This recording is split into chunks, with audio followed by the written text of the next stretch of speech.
অবৈধ প্রেম ভালোবাসা কতই না ভয়ানক এই হারাম রিলেশনশিপ।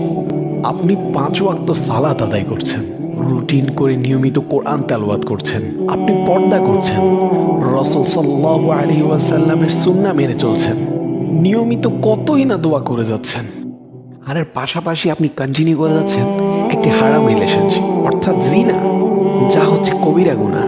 তওবা ছাড়া এর কোনো ক্ষমা নেই। স্বয়ং আল্লাহ তাআলা জিনার ব্যাপারে বলেছেন, আউযু বিল্লাহি মিনাশ শাইতানির রাজীম, লা তাকরাবুজ জিনা, তোমরা জিনার ধারে কাছেও যেও না। আর আমরা জিনার ধারে কাছে না, জিনার আষ্টে পৃষ্ঠে জড়িয়ে আছি। শেষ পর্যন্ত হারাম রিলেশনে থাকা মানুষটিকে জীবনসঙ্গী হিসেবে পাবেন কিনা তারও কোনো নিশ্চয়তা নেই। অধিকাংশ হারাম সম্পর্কের শেষ পরিণতি বিচ্ছেদ অথবা ধোঁকা, অথচ পাপগুলো আপনার আমলনামায় থেকেই যাবে।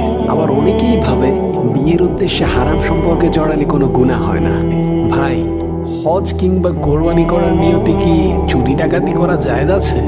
যদি এইটা জায়েজ না হয়, তাহলে তুমি কি করে ভাবো বিয়ের উদ্দেশ্যে হারাম সম্পর্কে জড়ানো জায়েজ হবে? আবার অনেকেই ভাবে বিয়ে করে নিলে হারাম রিলেশনের গুনাহ মাফ হয়ে যাবে। এটি নিতান্তই একটি ভুল ধারণা। কবিরা গুনাহ তওবা ছাড়া কখনো মাফ হয় না। আর তুমি বলছো তুমি বিয়ের পর তওবা করে নিবে? আরে তুমি আগামীকালের সূর্যটি দেখতে পাবে, এর কি গ্যারান্টি আছে? চোখগুলো বন্ধ করার পর আর নাও তো খুলতে পারে।